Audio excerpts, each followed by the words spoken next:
Hello guys and welcome. Welcome again to another episode of The Seaman Brother. Yes, that's the Seaman Vlogger. So ngayon, nandito ako sa Subic Bay Peninsular Hotel and March 3. Bakit? Kasi sasali ako sa isang one of my favorite sport, which is triathlon. Ang swim, bike, and run. So ngayon yung triathlon na yun, mag-start yun ng March 6 pero March 3 pa lang, nandito na kami. So preparation and maraming pagbabago kasi nga dahil nga sa COVID. So hindi ka tulad dati na maski anong oras pwede ka pumunta doon, mag-check-in ka, kunin mo race kit mo. Ngayon, may oras. So according sa race number mo. So sa akin, it's 1797. So, kalimitan ng pagpunta ko sa sa check-in is almost hapon hanggang gabi. So, hindi ako pwede pumunta ng umaga doon. So, kinokontrol na yung mga tao para iwas COVID. So, ngayon, March 3 night, kararating lang sa hotel. Pahinga muna. So, bukas ng umaga, magbabike ako, which is yun. Prepare ko na yung aking bike. Siguro bike tayo hanggang sa Ocean Adventure ba yun? Or sa Subic Safari, doon ako hanggang magbabike tapos babalik tayo. Then pagdating ng tanghali, dyan meron dyan oval sa tabi, which is maganda, malinis, okay to paano. So mag-hit training tayo, last hit training natin para sa triathlon. So guys, good night, see you tomorrow.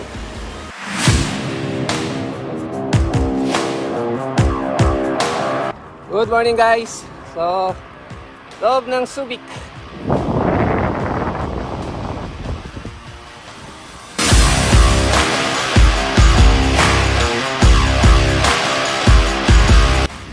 So ayun guys, nandito na tayo sa Subic Adventure. Yan. So medyo uphill, masarap sa tuhod, maski masakit. So total distance is 25.7.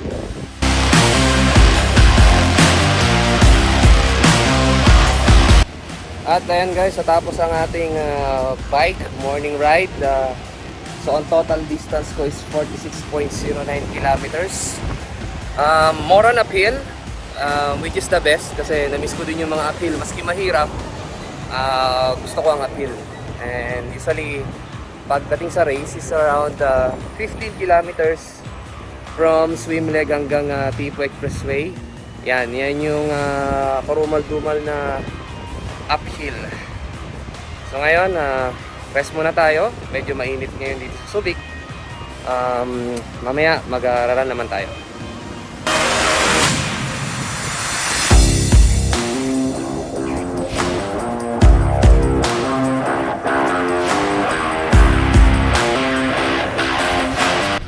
Hi guys, good evening.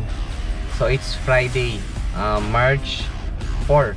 So pupunta ako ngayon sa Subic Bay Convention Center para kunin ang aking race kit at mag-check-in na rin ako.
Hindi mo lang makakita kanina eh.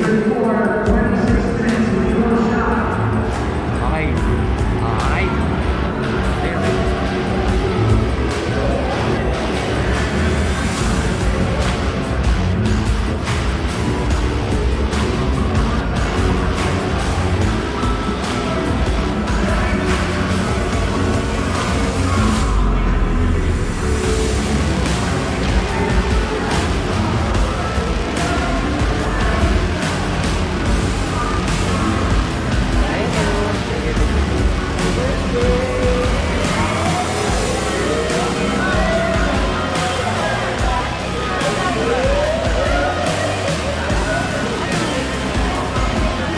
Ganda ng chicks. Galit na galit yung kumukuha ng camera.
So ayan guys, good morning. Natapos ko rin ang aking 10K run. Hindi siya ganong kabilis, hindi masyadong kabagal. Kumbaga it's my warm up for the race tomorrow. So ngayon babalik ako ng hotel.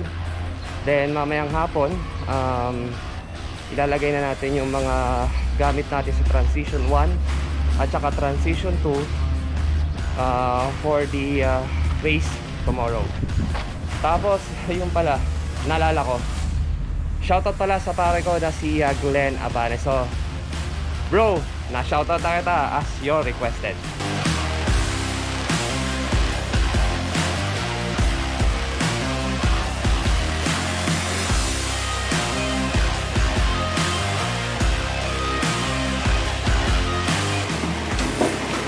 Hello guys! So last night, nag-check-in na ako. So, nandito na yung aking wristband. So, ito yung number ko, 1797. Watch what come. Yeah! Yeah! So, my daughter, hi, say hi to, hi. Hi! And my son. Okay, so, okay, sige. So, ito yung binigay sa akin. So, yung previous nila yung bag. Then, tingnan natin kung ano yung mga nasa loob, diba? So, dito, merong, dalawang century tuna. Yan. So, giveaway yan. So, century tuna flakes lemon butter. So, bago yan. Bago sa paningin ko, pero hindi ko alam kung na-release na sa market. Then, ito pa bang laman ito. Meron ako dito. Ano kaya? Meron ko dito? Wala. Sa loob na lahat. Yan. So, meron pa silang binigay sa akin na light water. So, recharge naturally pure water and electrolytes. Yan. Then, ito na ang aking race kit. Ito yung laman ng race kit ko. So, actually, i-prepare ko na ngayon. Ngayon ay 1:30 na ng hapon. 5 o'clock to 6:30 ang surrender ng gamit sa Transition 1. Ang sa Transition 1 is yung bike gears, and Transition 2, yun naman yung run gear. So meron stop for meal. Dati buffet, kaya lang syempre dahil COVID, bawal na yung dikit-dikit. Medyo mahigpit sila. So meal stop na lang. Then yung swim cup ko, yan, so sponsored by Roca. So kulay puti, bakit? Kasi mga 40 minutes above swimmers na matatapos sa 1.9 meters na mga puti. So sa akin, kaya kong tapusin ng 57 minutes to 60 minutes ang 1.9 kilometer swim. Then, ano ba? Okay. Ito yung para sa run. So susutin namin ito sa run. Lalagay namin dito sa waist. Together with the race belt. Tapos may mga tattoo tayo dito. So pag Ironman, tattoo. So ito yung para sa arms and sa legs. So ngayon may konting pababago. Dati kasi pwedeng sila maglagay. So marker area. Ngayon dahil nga COVID, so kami magdidikit sa sarili namin. So pag kunyari pag ang tricycle may sleeve dito, ang number mo dito mo ilalagay. Pero pag sleeveless, dito nilalagay yan. Then itong isa nandito sa likod ng dito. Yan. So yan yung tattoo na which is ididikit ko ngayon. Kasi kung bukas pa ng umaga ididikit yan. Pagdating sa swim, ubus yan. Then top tube sticker. Yan. Top tube sticker. Dito yan sa bike. Tapos may bike pump sticker din. Yan. Then, meron tayong sticker again. Ito para sa seat post. Yan, lalagay mo sa seat post. Tapos ito naman para sa supporters. Yan, supporters. Then meron tayong para sa helmet. Front helmet number. Sa left to. Ito sa right. Top tube. Ito sa right. Tapos ito yung sa front. Tapos top tube sticker. Bakit dalawa? Yan. Yan, top tube sticker. Top tube sticker. Para mas magandang gamitin na lang to sa top tube sticker. Kasi ito reserve na lang to. Okay.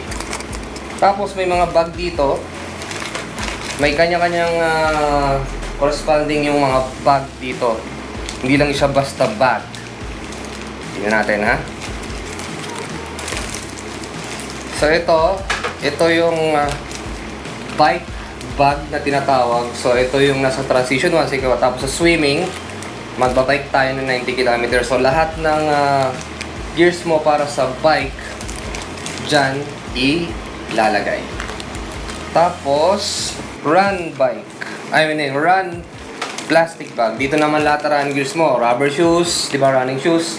Yung cap, yung shades, di ba, dyan nilalagay yan.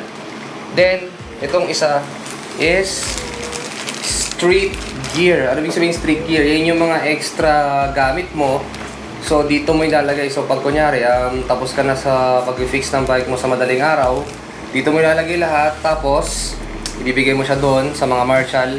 Kasi ito, makikita mo na to pag matatapos na yung race. Yan. Tapos may giveaway, ang Century Tuna doon. So, nagsulat kami sa parang para kanino mo yung wall. So, ito yung binigay nila sa amin. So, yan. Ironman Cup.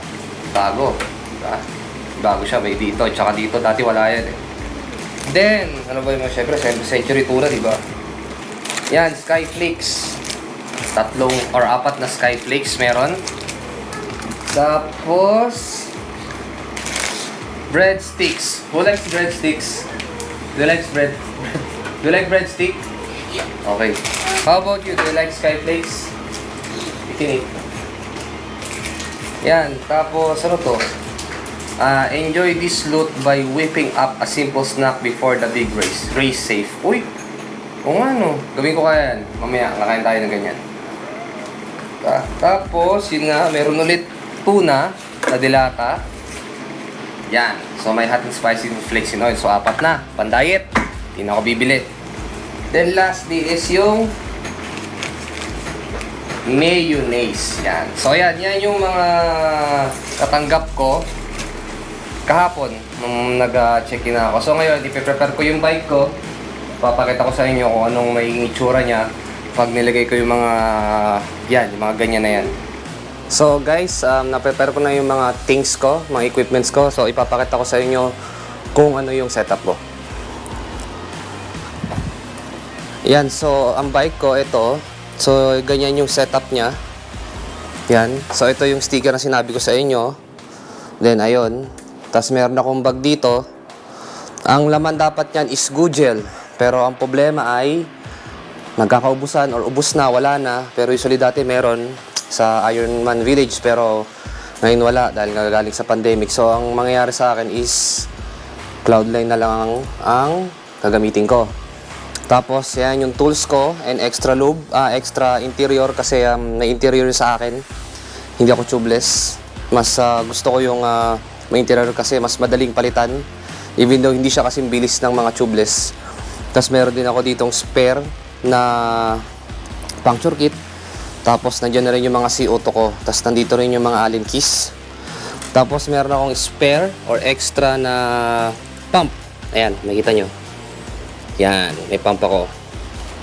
Tapos, ito nga yung number ng pag pinaprepare mo sa 4:30 ng umaga hanggang 5 o'clock or 5:30, pwede kang mag-ayos ng bike mo. So, ipipressurize ko ulit ng until 100.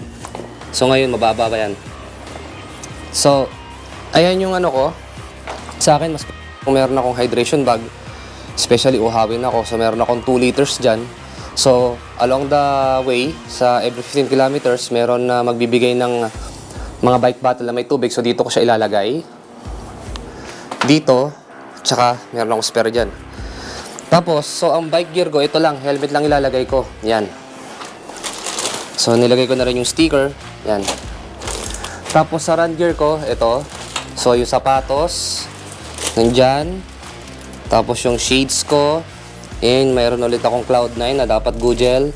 Tapos yung running cap. Tapos yung number, nandyan, race bib number. Tapos meron akong painkiller. In case lang, di ba, na may something na pwede lang i-spray. Tapos ngayon, ito yung street bag ko. So sa street bag ko, nandito yung which is mawawala din ng mga yan. So ang matitira dyan, yung chinelas ko na lang. So sa street bag, ang nakalagay lang, ito pinaka-importante sa akin pag swim ako. Swim it, yan. In case of emergency at hindi mo na kaya, pull out mo lang yan. Tapos, meron salbabida na or life vest na lalabas. Then, meron nandito na rin yung bike shoes ko, lalagay ko bukas ng umaga. Tapos, nandito na rin yung swim cap ko at swimming goggles. Yan. Tapos, yung tri-suit na gagamitin ko, syempre, tinatawag naming Lava Red. Tignan natin. Yan. Yan ang itsura niya.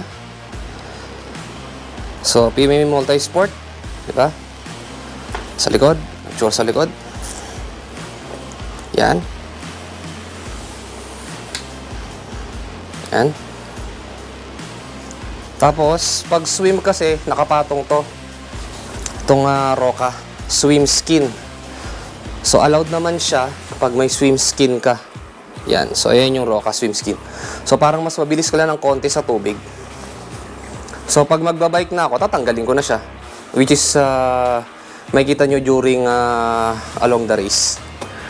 So, ayan guys, yung mga preparations ko. At syempre, susurrender natin yung run at saka yung bike gear mamaya. Yung bike gear sa transition 1 and yung run gear is sa transition 2. So, 4 o'clock, meron kaming race briefing sa Facebook Live lang.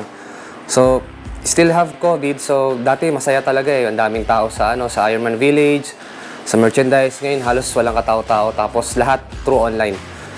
Pero, anyway, makasurvive tayo. Tapos, 5 o'clock to 6:30, yan na. Surrender natin lahat yan. So, makikita nyo mamaya sa video na to.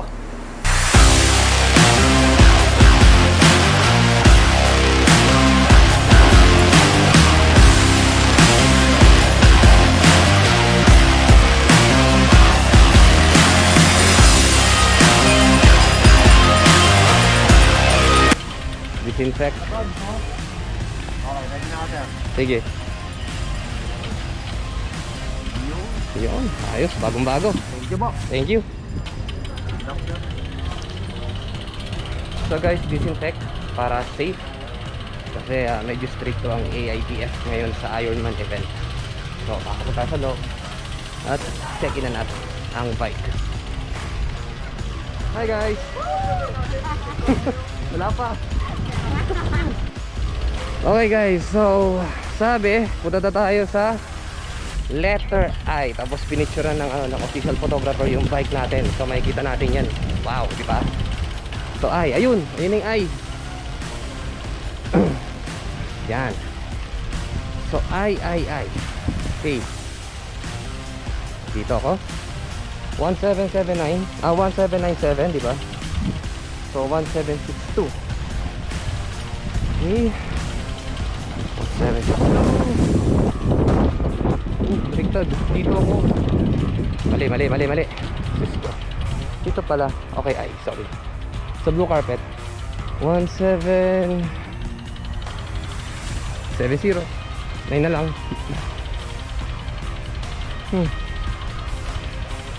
Paano ang setup nito? Una dito. Okay. Yun. 1779.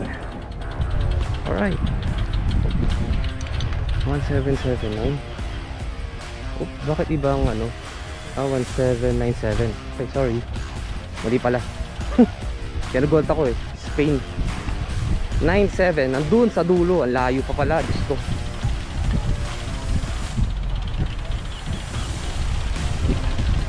(1797) 1788. Dulo.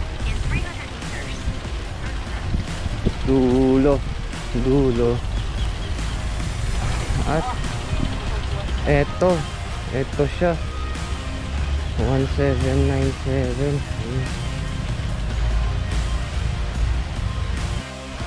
So ayan guys, 1797. So nandito yung pwesto natin, yan. So yung I think yung bike gear hindi ko na lang iiwan, bukas na lang. So yung helmet hindi ko iwan, baka kung ano pa mangyari, mawala or something. So ayan, yun na yun. So next stop is the rod gear. So alright guys, nakuha na natin ang ating timing chip. Tapos iniwan natin yung helmet doon. Next stop is the transition 2.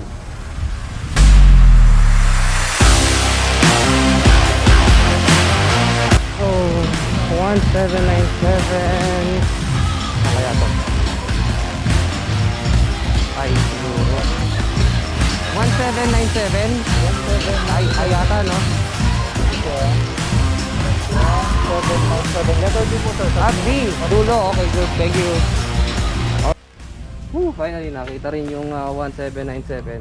Thank you. Thank you. Good luck. Thank you. So ngayon, tayo ay madilim.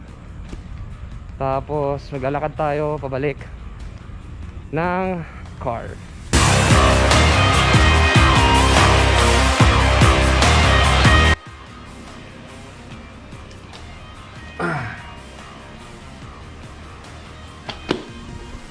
Yan guys, so gawa ng mga anak ko yan habang tulog ako kanina.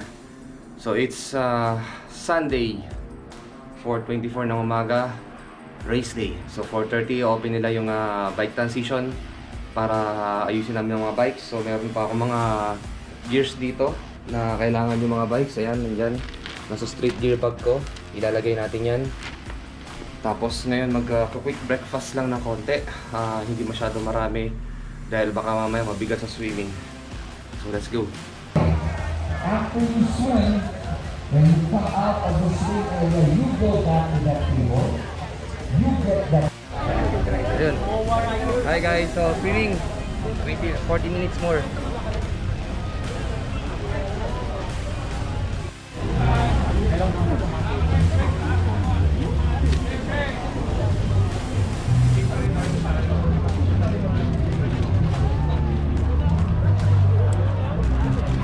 Seven, 6, 5, 4, 3, 2, 1. 70.3 Subic Pilipinas. Good luck, triathletes.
No, huwag kayo magalala. Darating din yan.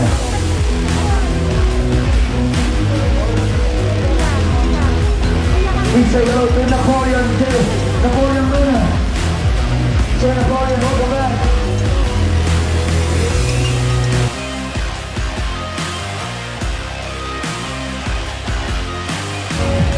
Orlando, pero congratulations.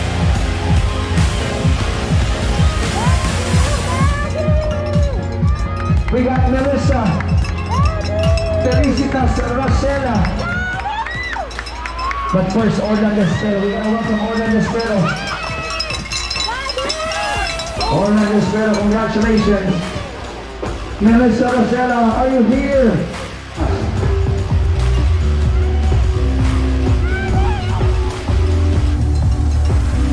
Love it too, Coach. Kaya S&D. Lupit. From Lanao del Norte. Sister! Au! Leading the big contingent. Roll down for the 70.3 Ironman 70.3 World Championship in St. George, Utah, happening at 5 p.m. inside.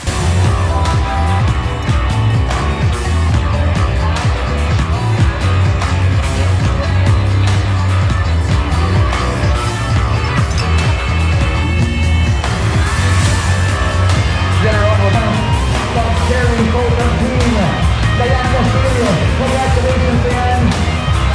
Welcome home, Dan.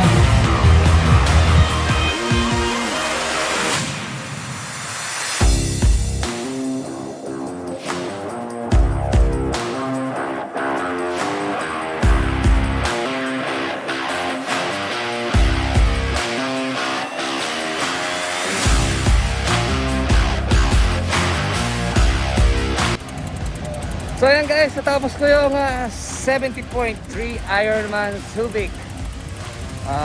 Around 7 hours and 55 or 50 minutes something. Cut off time na rin 8.5 hours. So next race will be Tinman after 2 weeks. So kailangan ko mag-recover para sa next triathlon, which is composed of same ng 70.3 miles, 113 kilometers. So if you like this vlog, kindly like and subscribe to my Facebook page and of course YouTube channel. The name is That's Seaman Vlogger. Okay guys, thank you. At magpapahinga muna ako. Medyo dama ko ng pagod. See you on my next vlog. At bago nga pa lahat pala, see you on my next vlog, kailangan ko munang ipakita mga shoutouts at ito po sila.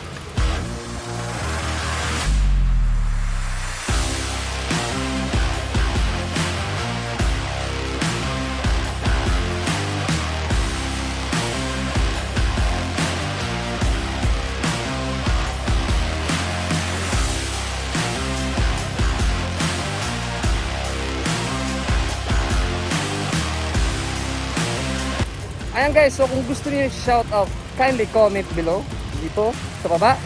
Tapos pag gagawa ko ng vlog, ipapakita po natin yan. So yan guys, totoo na. So see you in my next vlog.